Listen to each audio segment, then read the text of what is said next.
आम अनुगुल जिले में आज दिन में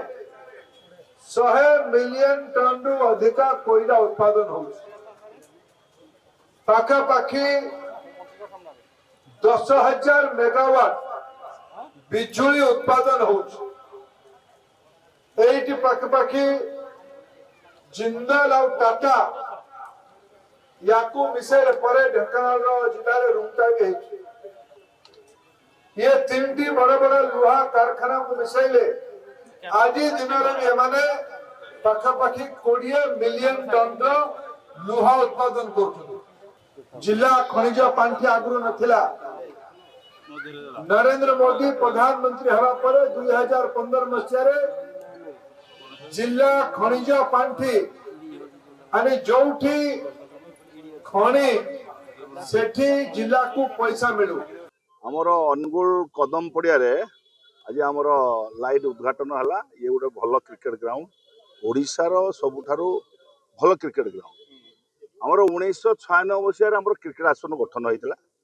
से दिन ठारू क्रिकेट एसोसिएशन रे आमे समस्ते मिलमिशि मु सभापति थी एबे आमर नीलू भाई अच्छा सभापति सागर बाबू अच्छा संपादक तेणु समस्ते गोटे टीम स्पिरिट लगे आज ये पड़ियार आम ये उन्नति कर तेणु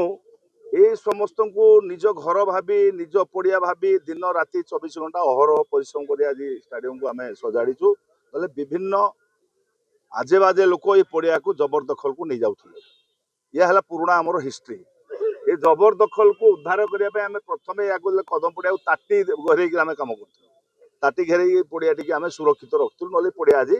आप पाई न था अनुगुल अनुगुल खेल उपयोगी पड़िया ना ये आम आप विश्वास करेंगे अनुगुल रे दुई दुई थर आमर हूँ रणजी मैच है आप कलाहांडी कप बहुत थर हो सिक्सर मैच बहुत थर होता गोटे बहुत खेल उपयोगी पड़िया ये पड़िया ना तेणु समस्त खाली आमर क्रिकेट नुहे फुटबॉल हॉकी